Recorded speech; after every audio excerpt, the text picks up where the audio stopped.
E regressamos à análise com a ajuda da psicóloga Carolina Freitas Nunes, também do advogado Manuel Nobre Correia. Se for o mesmo grupo, são sempre 3 homens, atuam com a cara meio disfarçada, com algumas, nem sempre um gorro, mas a tentarem disfarçar a cara.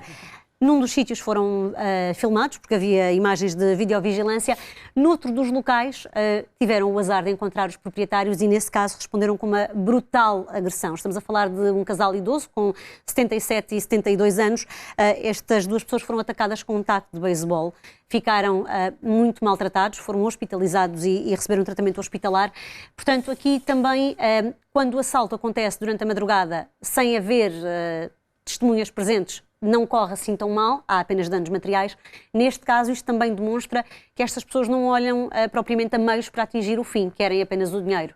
Pronto, mas nós não sabemos se querem apenas o dinheiro, ou como sugeriu, podem querer até roubar umas bolas de Berlim, nós não sabemos, mas a realidade é que, pelo tipo de enquadramento, de contexto factual, não me parece que sejam pessoas que se dediquem de uma maneira, vamos dizer assim, habitual à prática de roubo.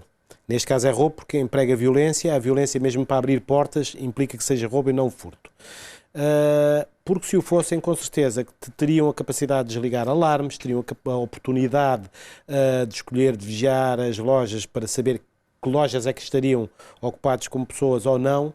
Neste caso, o encontro com os proprietários idosos de uma das pastelarias. Foi já a hora de fecho, portanto, se calhar até acreditariam que já estaria encerrado. Exatamente, o que demonstra um certo amadorismo na prática do ilícito. Ou seja, na minha opinião, eu não vou dizer que se trata de um crime gratuito, com certeza que terá, dado que acarreta um risco, terá, obviamente, que ter algum intuito, seja ele qual for. Neste caso, provavelmente será apoderarem-se de valores, em tese. No entanto, não será de pessoas que já tenham algum tipo de personalidade em que querem, entre aspas, profissionalmente atingir este seu objetivo de se apoderarem de alguns valores. Agora, até porque usam, doutor, uma pedra da calçada para quebrar as montras e ter o acesso ao interior dos estabelecimentos. Ouça, qualquer meio, qualquer pessoa, mesmo que seja experiente, utiliza os meios que tem ao seu dispor. Pode ser uma pedra na calçada, pode ser uma barra de ferro, pode ser o que for. Aquilo que interessa é a falta de previsibilidade daquilo que vai suceder a seguir, é que é um bocadinho assustador. Evidentemente, eu não sei se isto será um teste. Lá está, que é uma coisa que a mim me escapa. Sim, um treino para assaltos mais altos. Vamos olhar também para um outro caso. Desta vez aconteceu na zona de Sintra, quando uma tabacaria com um casal também foi assaltada. Estamos a falar de uma papelaria que foi alvo de um assalto à mão armada em Agualva Cacém, no concelho de Sintra. 2 homens encapuzados, um deles armado, levaram cerca de 2.000 euros em tabaco, raspadinhas e dinheiro. Estamos a falar de um roubo à mão armada, portanto logo aqui passaria para a alçada da Polícia Judiciária, e vítimas com, novamente, muita fragilidade. Falamos de um casal já mais velho, com cerca de 70 anos, portanto o medo nestas pessoas acaba por ter aqui uma dimensão que não podemos esquecer.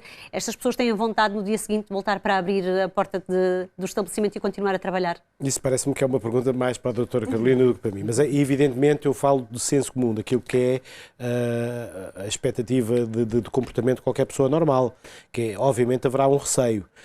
Esse receio terá que ser acautelado de alguma maneira pelas autoridades, mas infelizmente muitas vezes não dão esse tipo de seguimento.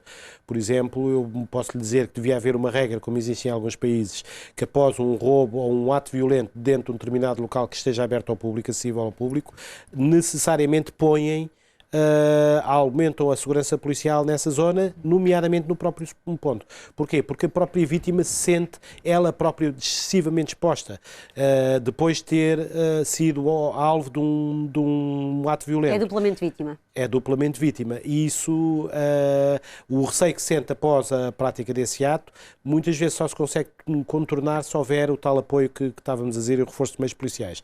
No entanto, deixe-me dizer uma única coisa. É muito raro que haja uma recorrência, ao contrário do que acontece noutros países, noutro tipo de criminalidade, pequena criminalidade, por exemplo, nos Estados Unidos. Em Portugal, o perfil deste criminoso não é um criminoso que vá recorrentemente aos mesmos locais. Portanto, não regressa ao local do crime. Sim, não regressa ao local do crime, nem tenta praticar contra a mesma vítima que inicialmente praticou. Normalmente vão para outro tipo de comércios semelhantes, com as mesmas características, mas longe. Como disse a doutora Carolina, existe aqui, como é evidente,